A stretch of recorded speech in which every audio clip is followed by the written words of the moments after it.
Welcome back to another episode of Warren Cali.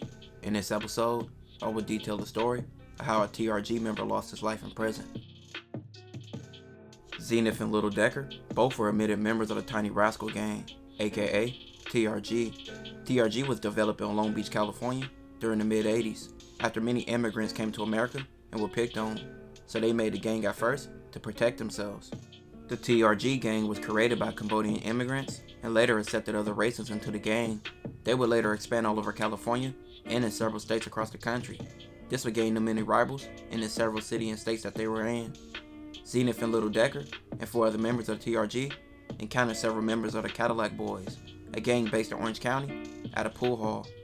Months earlier, the Cadillac Boy members had attacked a TRG member at the same pool hall. So when the TRG members seen the Cadillac Boys, they wanted revenge. The Cadillac Boys will leave, and the TRG members will also leave.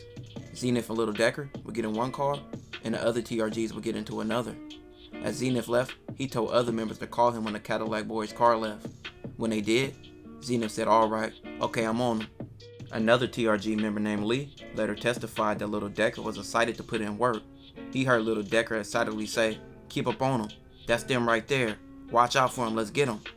Shortly after, Zenith would catch up to the Cadillac Boys' car and fire multiple shots at the Cadillac Boys' car, killing the driver and wounding the passenger. For their roles in the crime, Zenith and Lil Decker were both sentenced to life. By 2015, Lil Decker was 30 years old and serving a life sentence for his gang murder, but he became a murder victim himself. He was stabbed to death during a prison fight.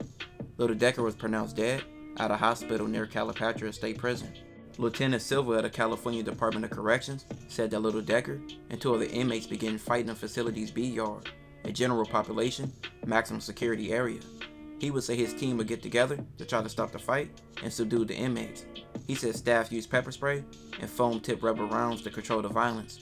Lil Decker was treated by medical staff for at least 1 stab wound before he was transferred to an outside hospital, and the other 2 fighting inmates were segregated from the rest of the prison population. Lil Decker was later pronounced dead, and he died 10 years after the murder he committed.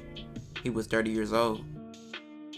This will conclude this episode. If you haven't already, make sure you check out my previous episodes. Don't forget to like, comment, and subscribe.